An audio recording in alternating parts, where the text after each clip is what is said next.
June 12, 1944.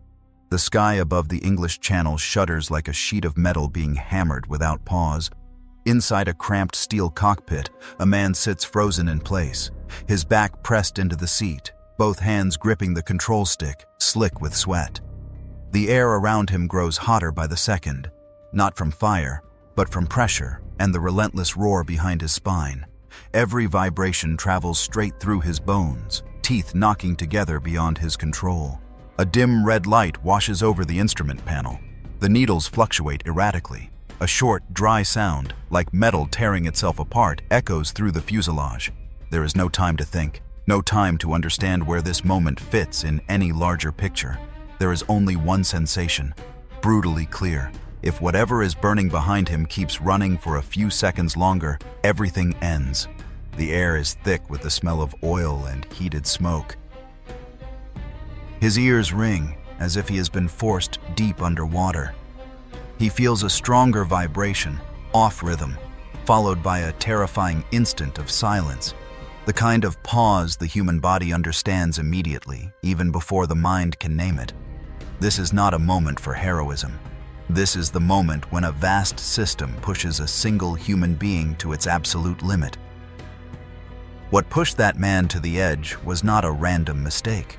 It was the outcome of a design once praised as being ahead of its time, calculated down to precise figures and technical specifications. On paper, this was a perfect weapon, faster than anything it would face, stronger than every existing defensive concept. And yet, here lies the paradox. It never functioned the way it was imagined. The problem was not a lack of technology. It was not a shortage of courage. This system failed because war does not take place inside laboratories. It happens in rain, in constant vibration, in the smallest imperfections of metal and exhausted human bodies. This is not a story about power. This is a story about the deadly gap between flawless theory and unforgiving reality. To understand why that man was pushed into that moment, we have to rewind several years, to a phase of the war where speed itself became a matter of survival. Cities were being bombed night after night. Production chains were stretched to their breaking point. Decisions were no longer measured in months, but in weeks, sometimes days. At the political level, the pressure was to reverse the situation as quickly as possible. At the military level, the question was no longer whether to take risks, but how long collapse could be delayed without them. Time had become the enemy. Existing weapon systems could no longer keep up with new demands. Defenses grew denser, the skies grew more lethal. There were no perfect options on the table. Continuing with familiar methods meant accepting losses that would rise steadily and irreversibly. Attempting something entirely new carried the risk of catastrophic failure, not just technical but psychological and logistical. Inside conference rooms and design offices, decisions were made with incomplete information, limited testing, and overwhelming pressure. Every proposal was a gamble. Doing nothing meant accepting slow strangulation. Doing the unproven meant betting the lives of the people who would have to operate it in real conditions. The system was no longer searching for safety. It was searching for an exit, however fragile. It was under these conditions that a bold design was pushed from drawing board to production line faster than any peacetime standard would allow, not because it was ready, but because there was no longer time to wait for readiness. On the drawing board, everything looked clean and rational.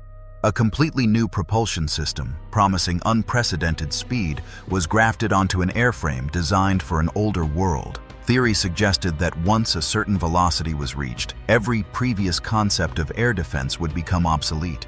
But once production began, the elegant numbers on paper collided immediately with the rough realities of wartime industry. The engine required heat-resistant alloys that the industrial system could not supply consistently.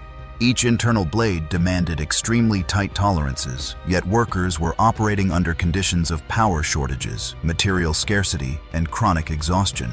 A deviation almost invisible during manufacturing translated into exponentially increasing vibration during operation. On a test stand, such issues could be corrected. In the air, they became a direct threat to the person sitting in front of the machine. The operating procedure was more complex than anything that had come before it. Start the system too aggressively and it would destroy itself. Start it too slowly and it became an easy target. Temperature had to rise along a precisely defined curve, but the battlefield never allowed such precision.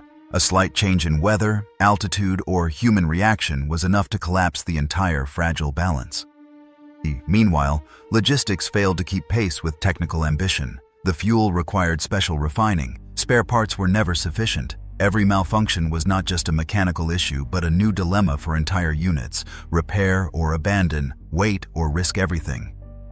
Temporary fixes became common, reinforcements made with substandard materials, inspection procedures shortened, risk thresholds raised beyond acceptable limits. On paper, this remained a weapon of the future.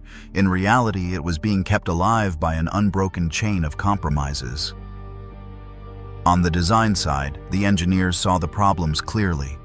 They understood that the system needed more time to mature, more test cycles, more controlled failures. But time was no longer a technical variable. It had become a political one. Every week of delay meant losses continuing to rise elsewhere. Warnings were written down, then softened as they passed through layers of management. At the executive level, what mattered was not vibration or material fatigue, but production charts. A funded assembly line could not stand still. A promised project could not be withdrawn. Pressure turned technically optimal decisions into choices that accepted real-world risk. Safety margins were adjusted, not because they were wrong, but because they were deemed incompatible with the situation. Those who bore the full weight of this mismatch were the operators. They were trained on a system that was still unstable, with procedures that changed constantly. Each sortie was not just a mission, but a live experiment. They learned to sense with their bodies what sensors failed to detect. An unfamiliar sound, an irregular vibration, a gauge lagging by half a second. These were the boundaries between returning and not. When failures occurred, they rarely had a single cause. A heat-resistant component degraded faster than expected. A maintenance routine shortened due to a lack of spare parts. A takeoff approved under less than ideal conditions. Each factor alone was acceptable. Together, they formed a chain of failure that no single person truly controlled. This system did not collapse because of one fatal flaw. It was worn down by hundreds of small compromises made by people who all believed they were doing what was most necessary in a situation without real choices. Within this entire machine, no one truly felt like the center. Engineers lived under prolonged tension, forced to fix problems while answering questions they could never answer with complete honesty. They understood the limits of metal, temperature, and probability.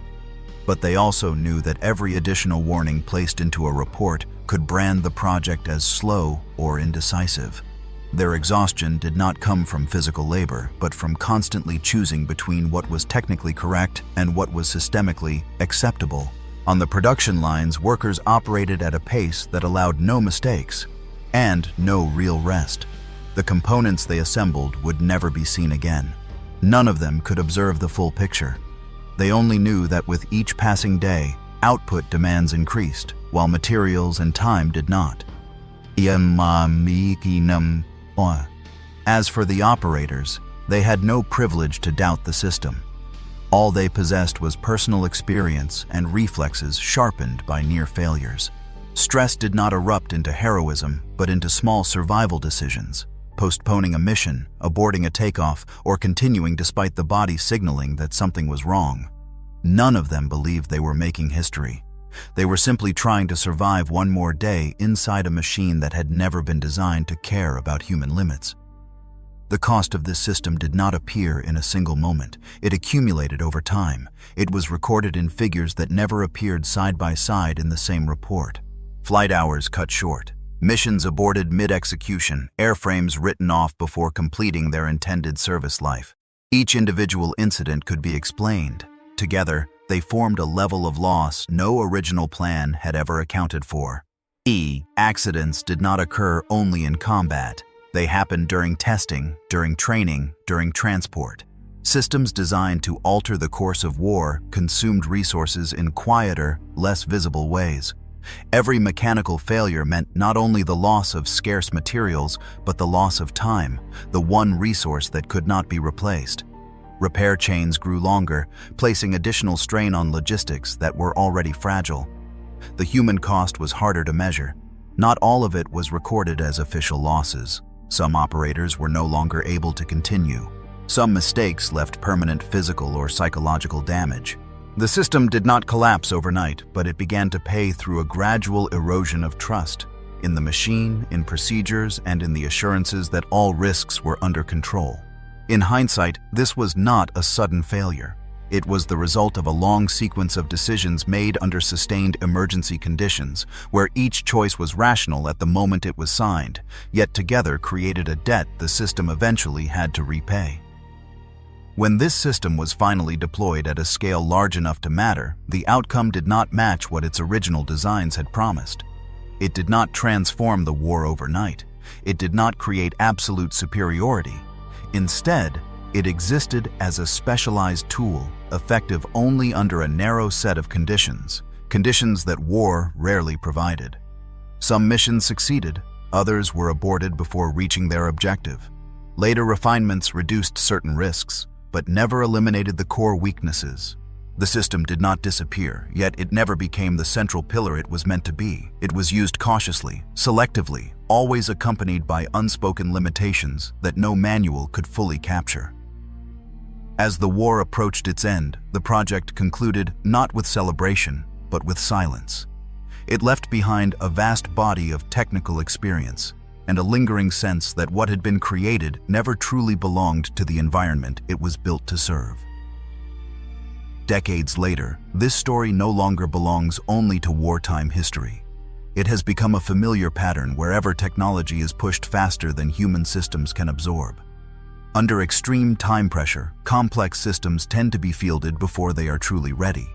Risks are accepted not because they are small, but because alternatives no longer exist. In the modern world, from heavy industry to global supply chains, from military technology to civilian infrastructure, the same paradox persists. Models grow more precise, yet real environments remain unpredictable. Humans still operate machines while exhausted, underinformed, and constrained by decisions made far above them. The lesson is not about rejecting new technology. It is about understanding that no design is immune to reality, and every system, no matter how advanced, carries the limits of the people who build it and the people who must live inside it. History is not decided by the moment a weapon fires, but by the technical and systemic problems solved in desperation behind it. Wars are rarely won by what is strongest, but by what deviates the least from reality.